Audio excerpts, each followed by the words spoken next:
हे देवी भुवनेश्वरी, आज मुझे ज्ञात हुआ कि आपके हर संकेत के पीछे लोक कल्याण के कई कारण छिपे हैं। अंततः देवी गंगा को धरती पर आना पड़ा।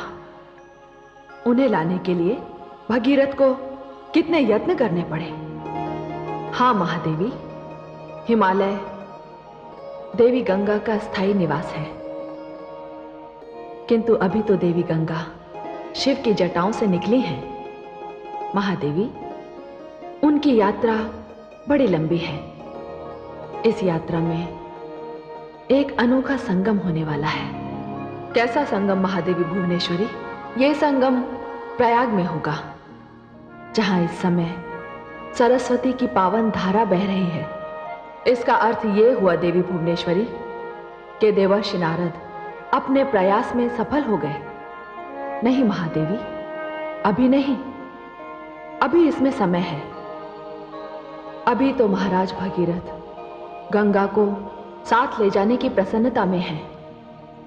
पीछे मुड़कर भी नहीं देख रहे। उनकी यात्रा अब उस स्थान पर पहुंचने वाली है जहां भगवान विष्णु ने धरती पर सर्वप्रथम अपने चरण धरे थे। यह स्थान देवलोक का प्रवेश द्वार है, हरि का द्वार है। आप तो उनकी यात्रा पर अपनी दृष्टि रखिए।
ये तो वैसा ही प्रकाश है तो पद्मनाभ भगवान श्री विष्णु के नखों से निकलता रहता है।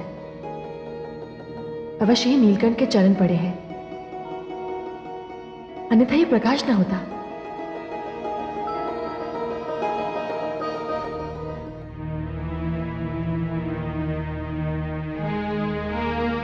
भगीरथ, भगीरथ,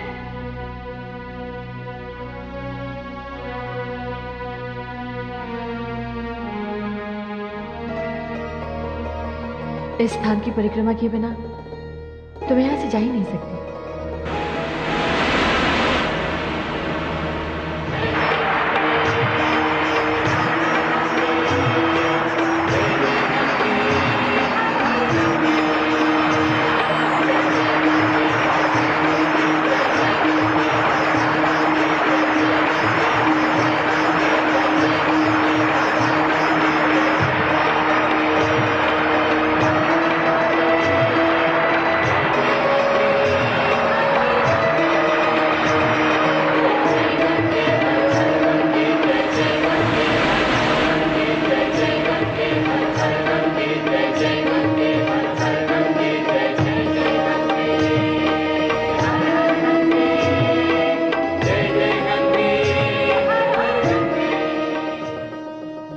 हे पद्मनाभ, इस स्थान से लोग आपको प्राप्त करने की यात्रा आरंभ करते हैं। आज आपके चरण पखार कर मैं धरती की यात्रा प्रारंभ कर रही हूं। मेरी जलधारा सदैव इस स्थान पर आपके चरण पखारती रहेगी।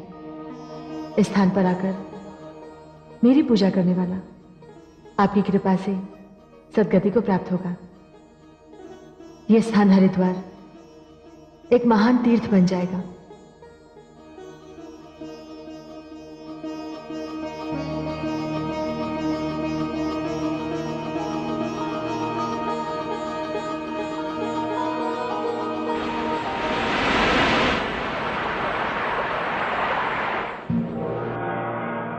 हे देवी भुवनेश्वरी, देवी गंगा तो यही मार्ग में रुक गई।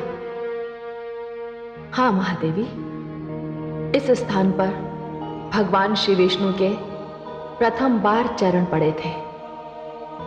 जब सागर मंथन के समय अमृत निकलने पर देवताओं और दानवों में अमृत कलश को लेकर विवाद प्रारंभ हुआ,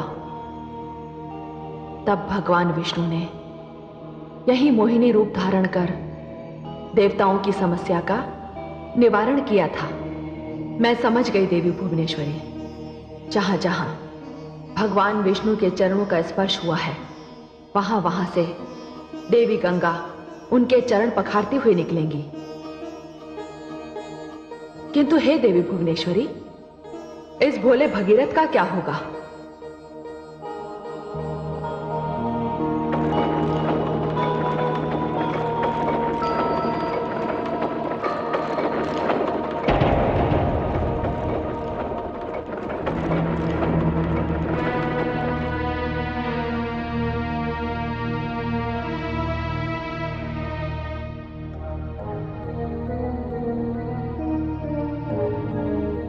माते गंगे, माते गंगे,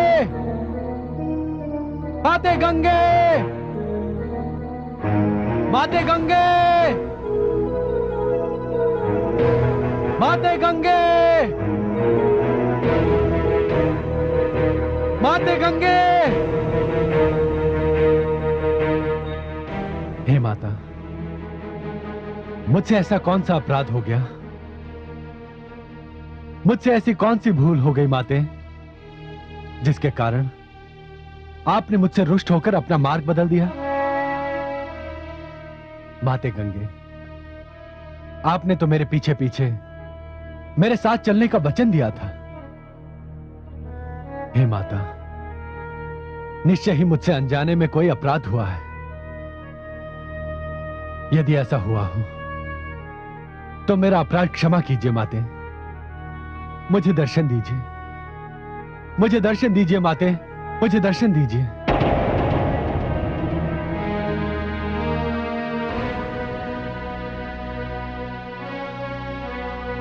माते गंगे, माते गंगे, माते गंगे, माते गंगे, माते गंगे।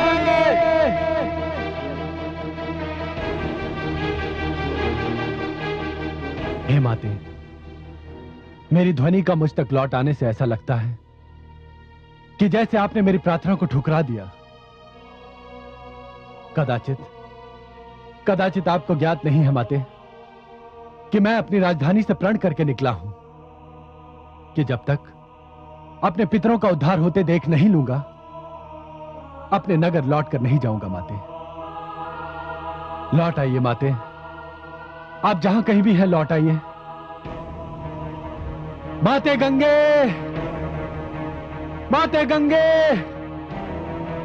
माते गंगे, माते गंगे, माते गंगे, माते गंगे।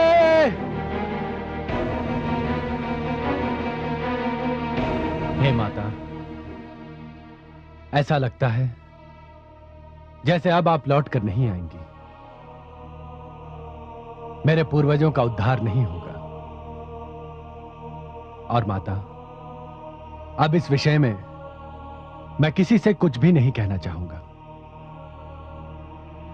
लगता है मेरा भाग्य भी मेरे पूर्वजों जैसा ही है। हे माता, अब तो इच्छा होती है कि मैं अपने प्राणों का अंत कर दूं। हां, मैं अपने प्राणों का अंत ही कर दूंगा।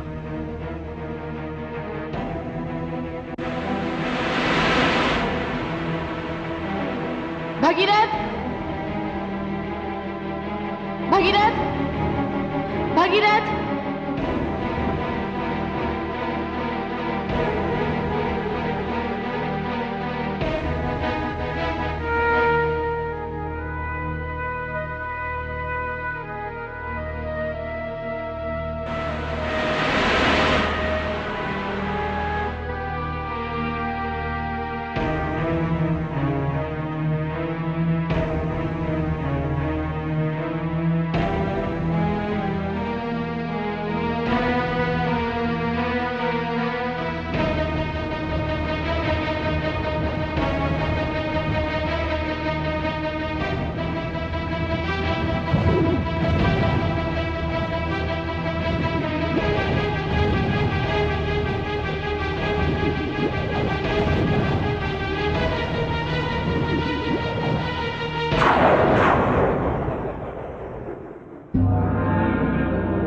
हे देवी भुवनेश्वरी, ये कैसा अनर्थ होने जा रहा है?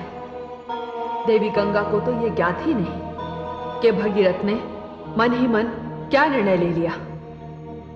मैं अभी जाकर देवी गंगा को सूचित कराती हूं। यदि वे अपनी इसी मंथर गति से चलती रहीं तो अनर्थ हो ही जाएगा।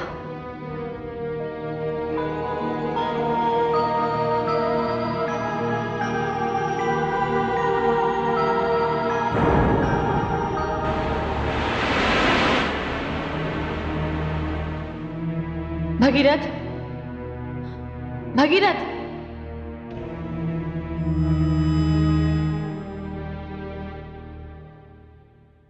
प्रणाम महादेवी।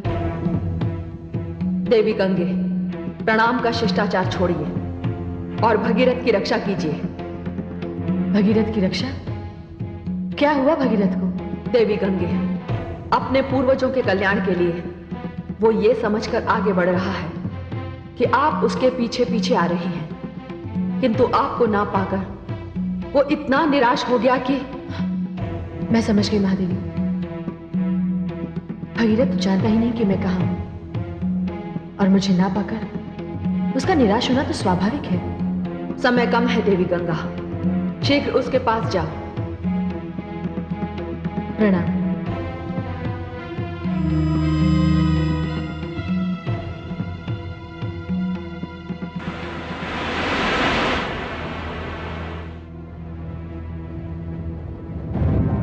हे माते, मैं उल्हाना नहीं दे सकता। यदि आपके विषय में भगवान शिव से भी पूछने जाऊं तो भी माते, आप तो सर्वशक्तिमान हैं। किंतु माते, मैं अपनी निराशा का क्या करूं? मैं असफल नहीं लौट सकता माते। इसलिए मैंने निश्चय कर लिया है कि मैं अपने प्राणों का अंत कर दूंगा।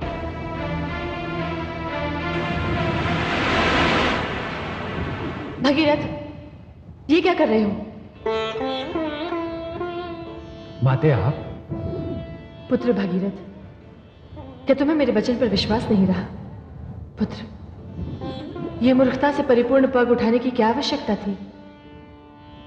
मैं तो सामने एक विशेष स्थान को देखकर उधर मुड़ गई थी। पुत्र, अंत पर देवादिदेव भगवान शिव ने विषपान किया था।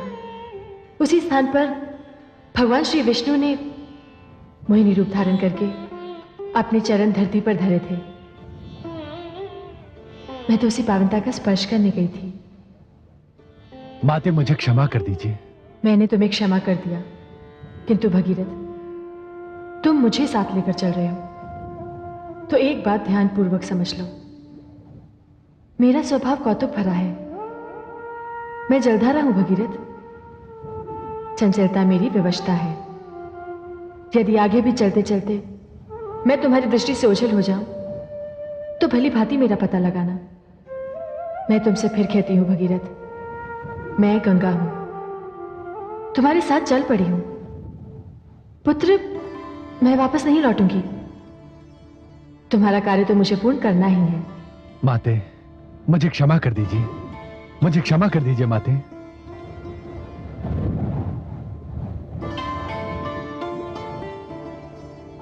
चलो भगीरथ। चलिए माते।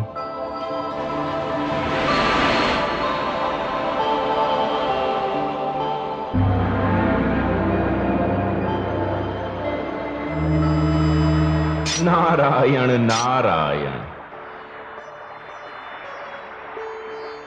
तीर्थराज प्रयाग की इस पावन धरती को नारद का प्रणाम।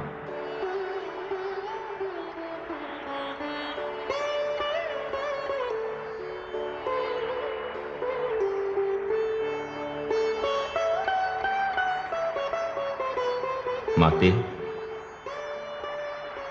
माते,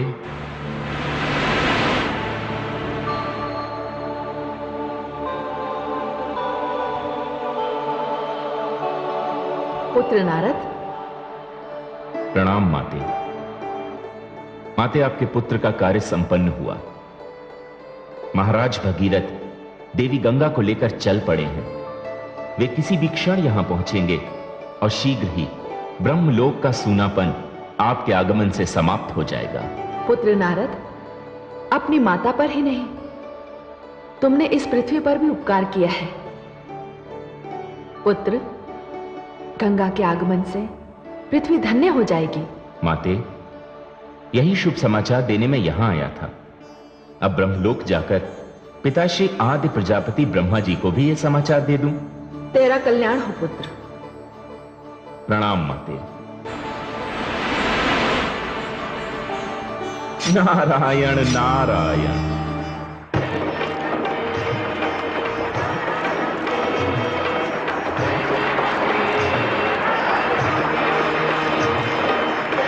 भगीरथ, भगीरथ,